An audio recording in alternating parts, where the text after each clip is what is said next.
The Woman in White by Wilkie Collins.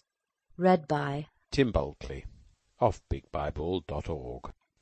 Track 35. The story continued by Walter Hartwright. 5.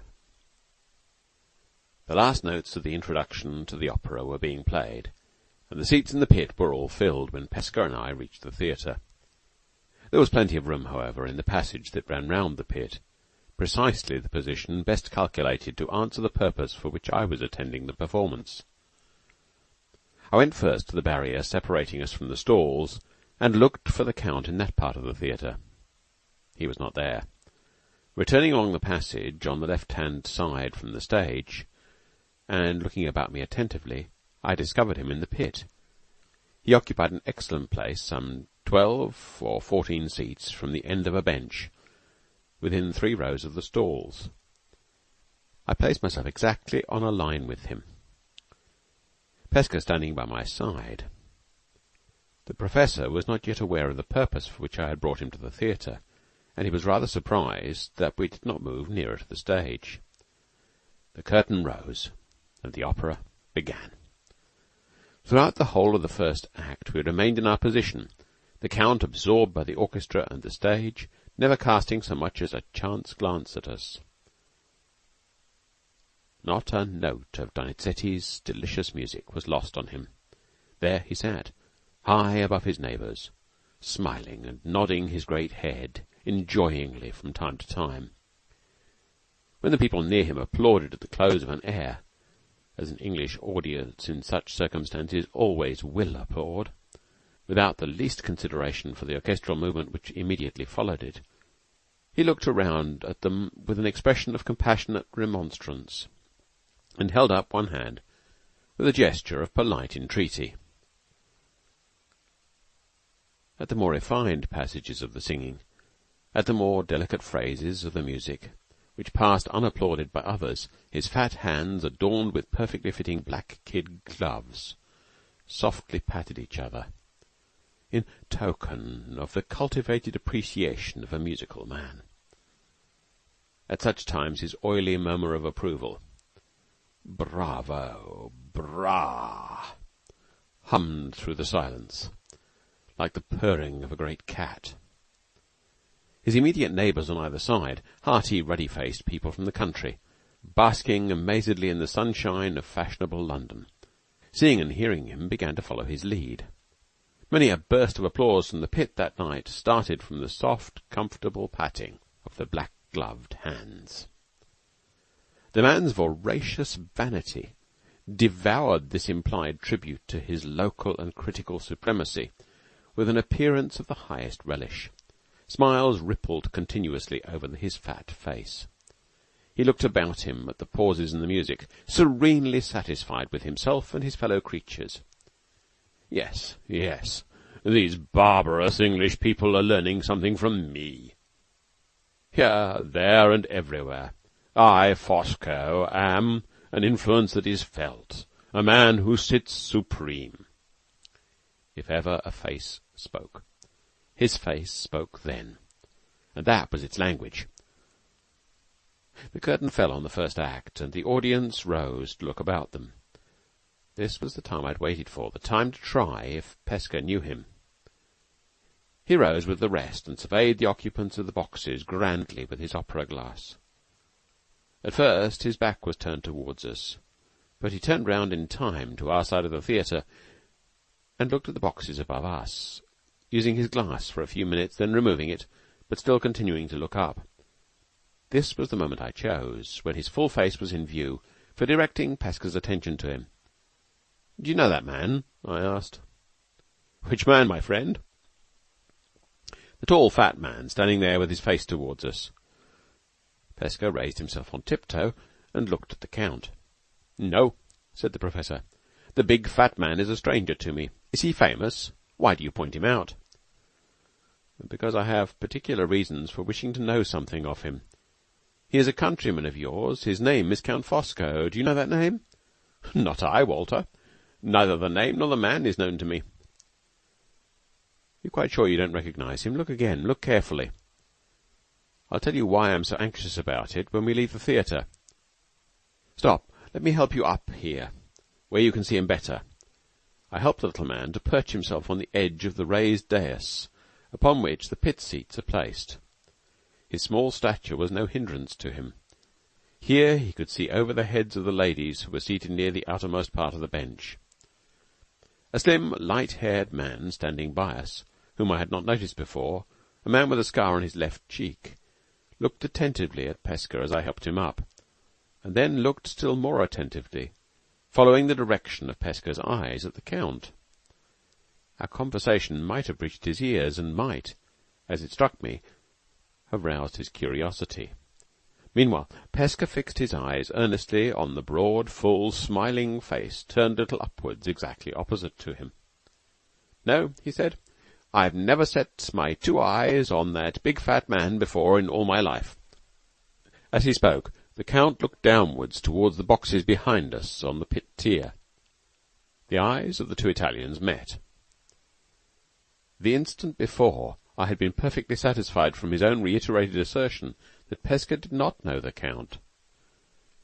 The instant afterwards, I was equally certain that the Count knew Pesca, knew him, and, more surprising still, feared him as well. There was no mistaking the change that passed over the villain's face, the leaden hue that altered his yellow complexion in a moment, the sudden rigidity in all his features, the furtive scrutiny of his cold grey eyes. The motionless stillness of him from head to foot told their own tale. A mortal dread had mastered him, body and soul, and his own recognition of Pesca was the cause of it. The slim man with the scar on his cheek was still close by us. He had apparently drawn his inference from the effect produced on the Count by the sight of Pesca, as I had drawn mine. He was a mild, gentlemanlike man, looking like a foreigner, and his interest in our proceedings was not expressed in anything approaching to an offensive manner. For my own part, I was so startled by the change in the Count's face, so astonished at the entirely unexpected turn which events had taken, that I knew neither what to say or do next. Pesca roused me by stepping back to his former place at my side and speaking first. "How the fat man stares!" he exclaimed. "Is it at me? Am I famous? How can he know me when I don't know him?" I kept my eyes still on the Count, and I saw him move for the first time when Pesca moved, so as not to lose sight of the little man in the lower position in which he now stood. I was curious to see what would happen if Pesca's attention under these circumstances was withdrawn from him, and I accordingly asked the Professor if he recognized any of his pupils that evening among the ladies in the boxes. Pesca immediately raised the large opera glass to his eyes and moved it slowly all around the upper part of the theatre, searching for his pupils with the most conscientious scrutiny. The moment he showed himself to be thus engaged, the Count turned round, slipped past the persons who occupied the seats on the further side of him from where we stood, disappeared in the middle passage down the centre of the pit. I caught Pesca by the arm, and, to his inexpressible astonishment, hurried him round with me to the back of the pit to intercept the Count before he could get to the door. Somewhat to my surprise, the slim man hastened out before us. Avoiding a stoppage caused by some people on our side of the pit leaving their places, by which Pesca and myself were delayed. When we reached the lobby, the Count had disappeared, and the foreigner with the scar was gone too. "Come home," I said. "Come home, Pesca, to your lodgings. I must speak to you in private. I must speak directly." "My soul bless my soul!" cried the Professor, in a state of the extremest bewilderment. "What on earth is the matter?" I walked on rapidly without answering.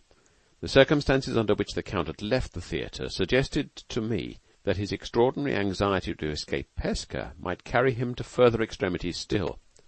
He might escape me too, by leaving London. I doubted the future if I allowed him so much as a day's freedom to act as he pleased, and I doubted that foreign stranger, who had got the start of us, and whom I suspected of intentionally following him out. With this double distrust in my mind, I was not long in making Pesca understand what I wanted. As soon as we two were alone in his room, I increased his confusion and amazement 100-fold by telling him what my purpose was as plainly and unreservedly as I have acknowledged it here. "My friend, what can I do?" cried the Professor, piteously appealing to me with both hands. "Deuce, what the deuce! How can I help you, Walter, when I don't know the man?" "He knows you. He's afraid of you. He's left the theatre to escape you. Pesca, there must be a reason for this. Look back into your own life before you came to England. You left Italy, as you have told me yourself, for political reasons. You have never mentioned those reasons to me, and I don't inquire into them now. I only ask you to consult your own recollections, and to say if they suggest no past cause for the terror which the first sight of you produced in that man." To my unutterable surprise, these words, harmless as they appeared to me, produced the same astounding effect on Pesca which the sight of Pesca had produced on the Count. The rosy face of my little friend whitened in an instant, and he drew back from me slowly, trembling from head to foot. "Walter," he said, "you don't know what you ask." He spoke in a whisper. He looked at me as if I had suddenly revealed to him some hidden danger to both of us. In less than 1 minute of time he was so altered from the easy, lively, quaint little man of all my past experience, that if I had met him in the street, changed as I saw him now, I should most certainly not have known him again. "Forgive me if I've unintentionally pained and shocked you," I replied. "Remember the cruel wrong my wife has suffered at Count Fosco's hands. Remember that the wrong can never be redressed unless the means are in my power of forcing him to do her justice. I spoke in her interests, Pesca, and I ask you again to forgive me. I can say no more." I rose to go. He stopped me before I reached the door. "Wait," he said. "You've shaken me from head to foot. You don't know how I left my country, and why I left my country. Let me compose myself. Let me think, if I can." I returned to my chair. He walked up and down the room, talking to himself incoherently in his own language. After several turns backwards and forwards, he suddenly came up to me, and laid his little hands with a strange tenderness and solemnity on my breast. "On my heart and soul, Walter," he said, "is there no other way to get to that man but the chance way, through me?" "There's no other way," I answered. He left me again, opened the door of the room, and looked out cautiously into the passage, closed it once more, and came back. "You won your right over me, Walter, on the day when you saved my life. It was yours from that moment when you pleased to take it. Take it now. Yes, I mean what I say. My next words, as true as the good God is above us, will put my life into your hands." The trembling earnestness with which he uttered this extraordinary warning carried with it, to my mind, the conviction that he spoke the truth.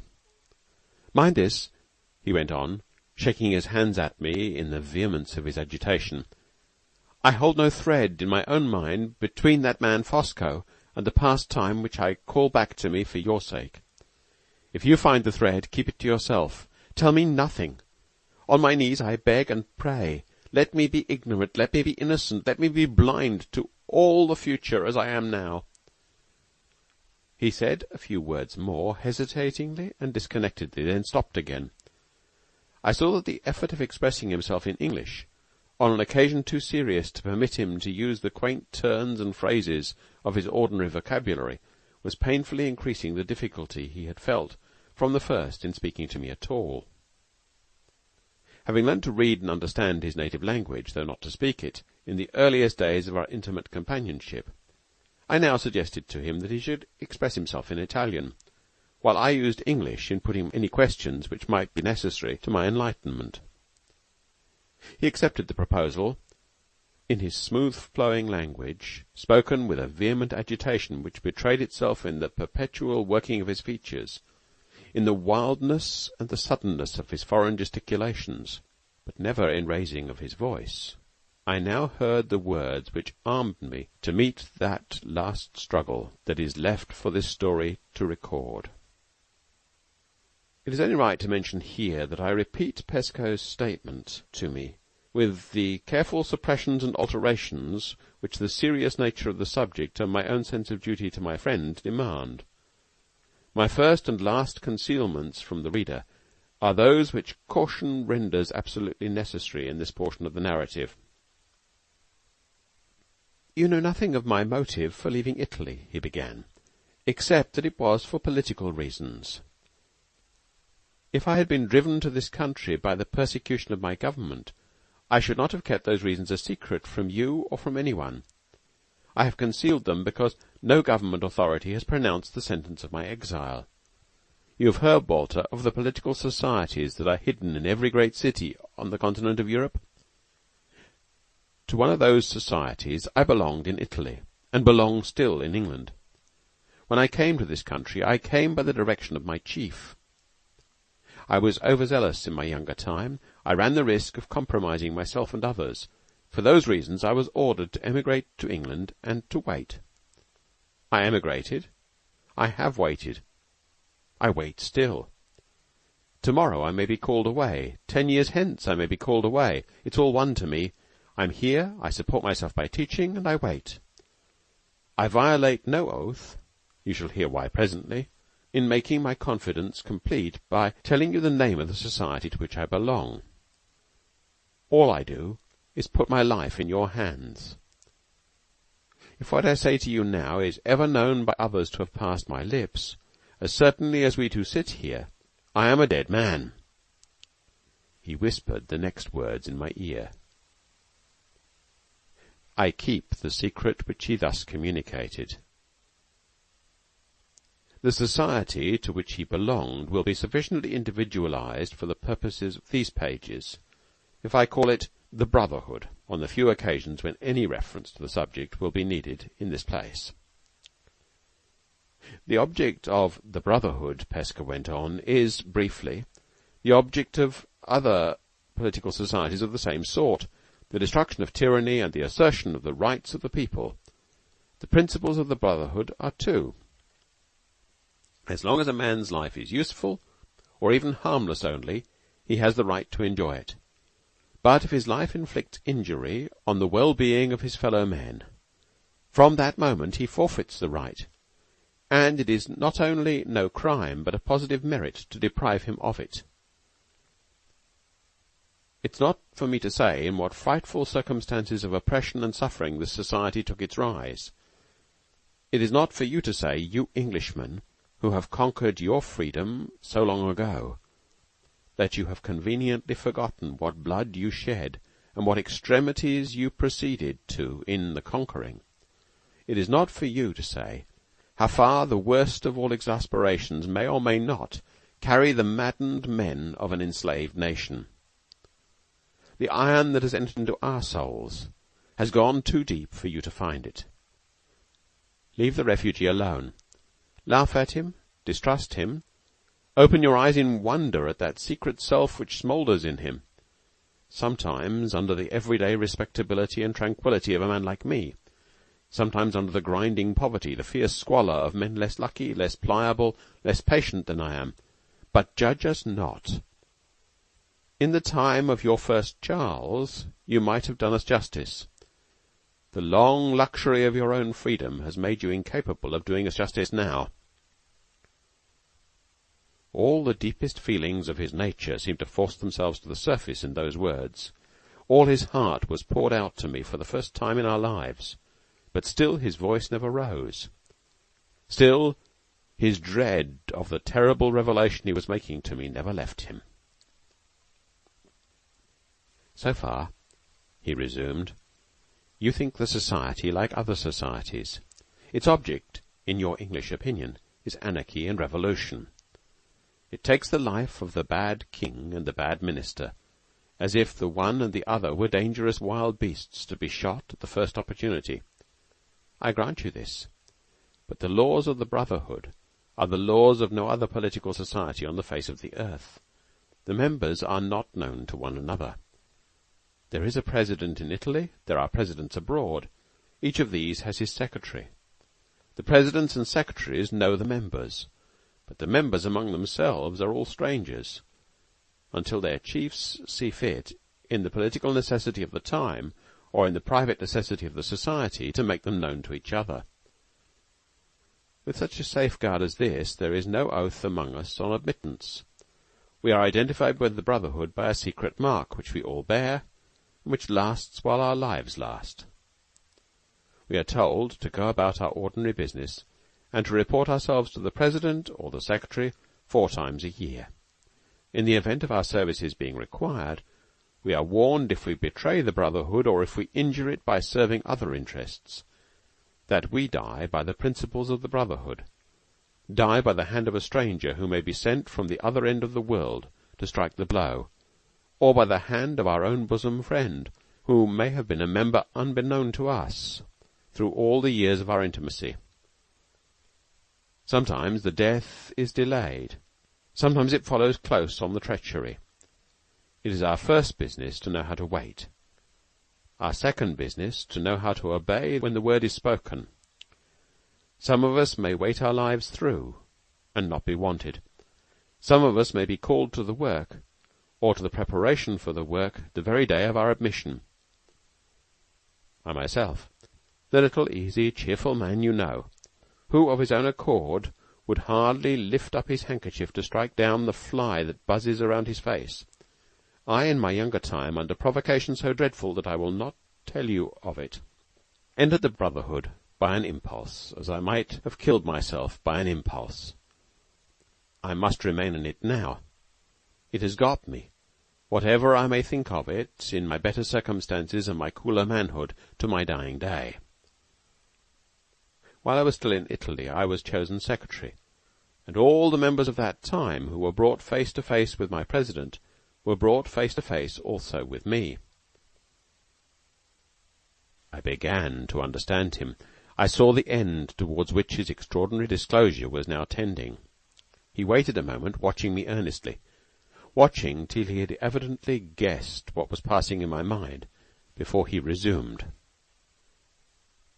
"You have drawn your own conclusion already," he said. "I see it in your face. Tell me nothing. Keep me out of the secret of your thoughts. Let me make one last sacrifice of myself for your sake, and then have done with this subject, never to return to it again." He signed to me not to answer him, rose, removed his coat, and rolled up his shirt-sleeve on his left arm.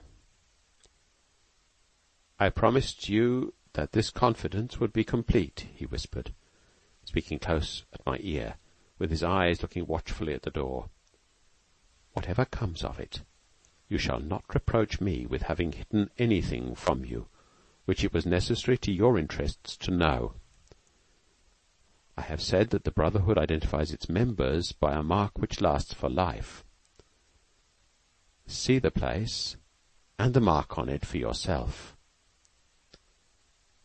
He raised his bare arm, and showed me, high on the upper part of it, and in the inner side, a brand deeply burnt in the flesh, and stained of a bright blood-red colour. I abstain from describing the device which the brand represented. It will be sufficient to say that it was circular in form, and so small that it would have been completely covered by a shilling coin. "A man who has this mark, branded in this place," he said, covering his arm again, "is a member of the Brotherhood. A man who has been false to the Brotherhood is discovered sooner or later by the chiefs who know him, presidents or secretaries, as the case may be, and a man discovered by the chiefs is dead. No human laws can protect him. Remember what you have seen and heard. Draw what conclusions you like. Act as you please.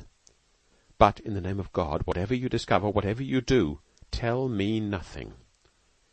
Let me remain free from a responsibility which it horrifies me to think of, which I know in my conscience is not my responsibility now. For the last time I say it, on my honour as a gentleman, on my oath as a Christian, if the man you pointed out at the opera knows me, he is so altered or so disguised that I do not know him. I am ignorant of his proceedings or his purposes in England. I never saw him. I never heard the name he goes by, to my knowledge, before tonight. I say no more. Leave me a little, Walter. I am overpowered by what has happened. I am shaken by what I have said. Let me try to be like myself again when we next meet." He dropped into a chair, and, turning away from me, hid his face in his hands. I gently opened the door so as not to disturb him, and spoke my few parting words in low tones, which he might hear or not as he pleased. "I will keep the memory of tonight in my heart of hearts," I said. "You shall never repent the trust you have reposed in me. May I come to you tomorrow? May I come as early as 9 o'clock?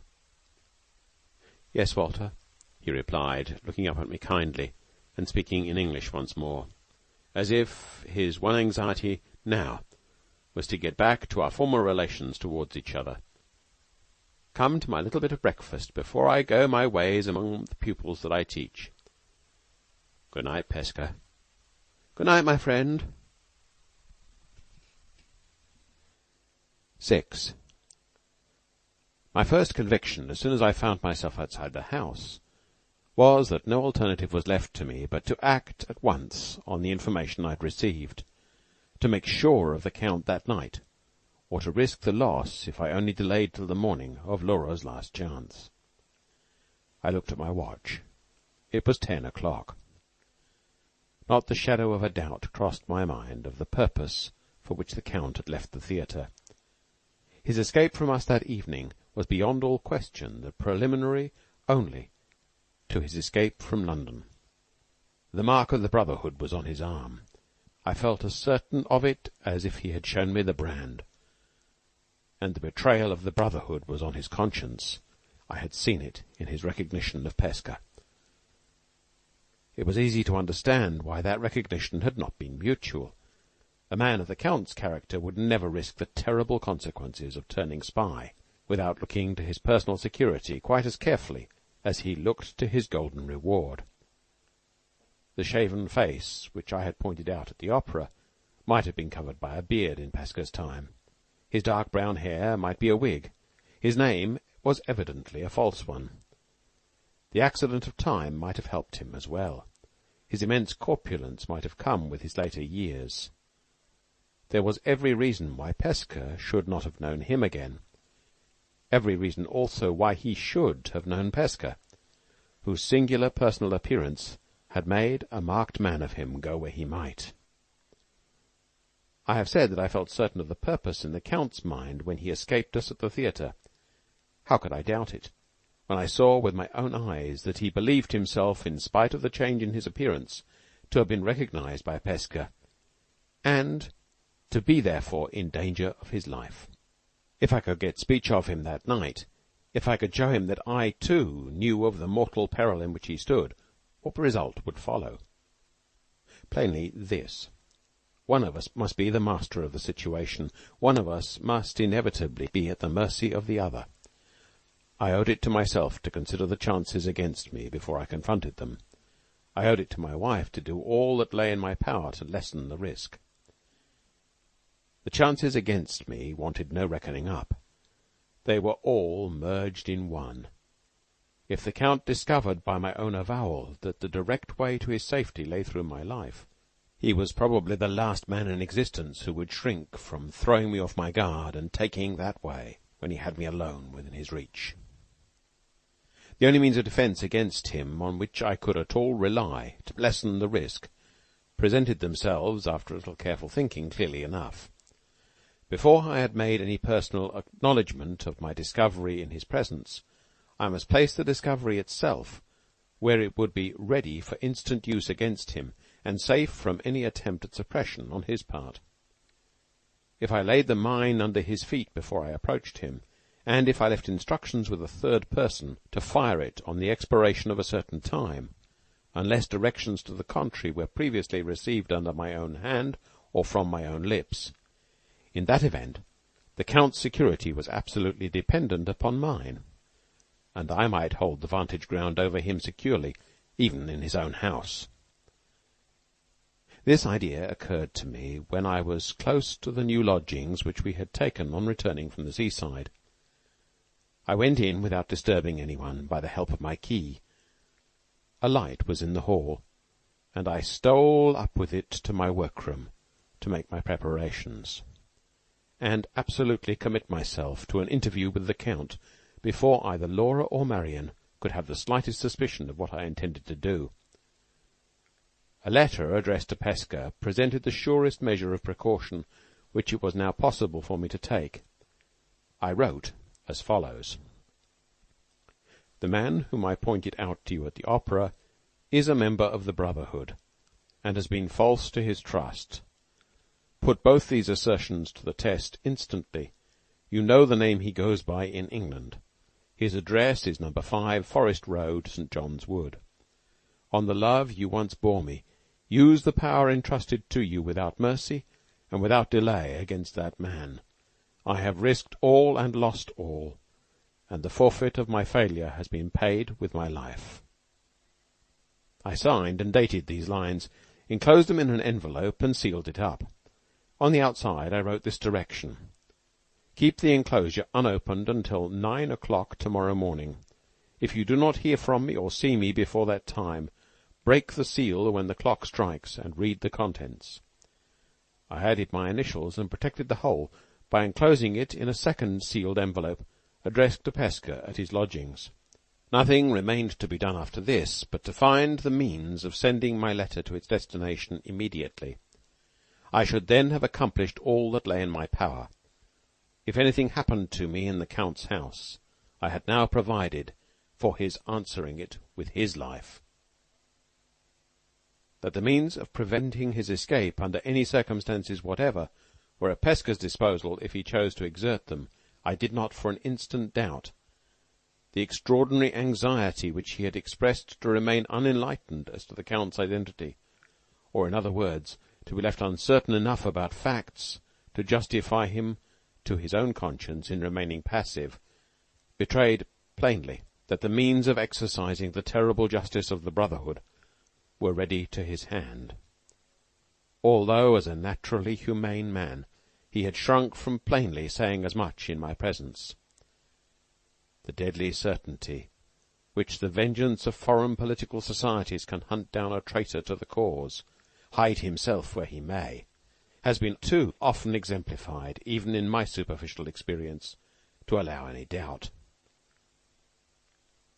Considering the subject only as a reader of newspapers, cases recurred to my memory both in London and in Paris, of foreigners found stabbed in the streets, whose assassins could never be traced, of bodies and parts of bodies thrown into the Thames and the Seine by hands that could never be discovered, of deaths by secret violence which could only be accounted for in one way. I have disguised nothing relating to myself in these pages, and I do not disguise here that I believed I had written Count Fosco's death warrant, if the fatal emergency happened which authorized Pesca to open my enclosure. I left my room to go down to the ground floor of the house and speak to the landlord about finding me a messenger. He happened to be ascending the stairs at the time, and we met on the landing. His son, a quick lad, was the messenger he proposed to me on hearing what I wanted. We had the boy upstairs, and I gave him his directions. He was to take the letter in a cab, to put it into Professor Pesca's own hands, and to bring me back a line of acknowledgment from that gentleman, returning in the cab and keeping it at the door for my use. It was then nearly 10:30. I calculated that the boy might be back in 20 minutes, and that I might drive to St. John's Wood on his return in 20 minutes more. When the lad had departed on his errand, I returned to my own room for a little while, to put certain papers in order, so that they might be easily found in the case of the worst. The key of the old-fashioned bureau in which the papers were kept I sealed up, and I left it on my table with Marian's name written on the outside of the little packet. This done, I went downstairs to the sitting-room, in which I expected to find Laura and Marian awaiting my return from the opera. I felt my hand trembling for the first time when I laid it on the lock of the door. No one was in the room but Marian. She was reading, and she looked at her watch in surprise as I came in. "How early you are back," she said. "You must have come away before the opera was over." "Yes," I replied. "Neither Pesca nor I waited for the end. Where is Laura?" She had one of her bad headaches this evening, and I advised her to go to bed when we had done tea. I left the room again on the pretext of wishing to see whether Laura was asleep. Marian's quick eyes were beginning to look inquiringly at my face. Marian's quick instinct was beginning to discover that I had something weighing on my mind. When I entered the bedchamber and softly approached the bedside by the dim flicker of the night-light, my wife was asleep. We had not been married quite a month yet. If my heart was heavy, if my resolution for a moment faltered again, when I looked at her face turned faithfully to my pillow in her sleep, when I saw her hand resting open on the coverlid, as if it was waiting unconsciously for mine, surely there was some excuse for me. I only allowed myself a few minutes to kneel down at the bedside and to look close at her, so close that her breath as it came and went fluttered on my face. I only touched her hand and her cheek with my lips at parting. She stirred in her sleep and muttered my name, but without waking. I lingered for an instant at the door to look at her again. "God bless you and keep you, my darling," I whispered, and left her. Marian was at the stairhead waiting for me. She had a folded slip of paper in her hand. "The landlord's son has brought this for you," she said. "He has got a cab at the door. He says you ordered him to keep it at your disposal." "Quite right, Marian. I want the cab. I'm going out again." I descended the stairs as I spoke, and looked into the sitting-room to read the slip of paper by the light on the table. It contained these 2 sentences in Pesca's handwriting. "Your letter is received. If I don't see you before the time you mention, I will break the seal when the clock strikes." I placed the paper in my pocket-book and made for the door. Marian met me on the threshold and pushed me back into the room, where the candlelight fell full on my face. She held me by both hands, and her eyes fastened searchingly on mine. "I see," she said, in a low, eager whisper. "You're trying the last chance tonight." "Yes, the last chance and the best," I whispered back. "Not alone? Oh, Walter, for God's sake, not alone. Let me go with you. Don't refuse me because I'm only a woman. I must go. I will go. I'll wait outside in the cab." It was my turn to hold her. She tried to break away from me and to get down first to the door. "If you want to help me," I said, "stop here and sleep in my wife's room tonight.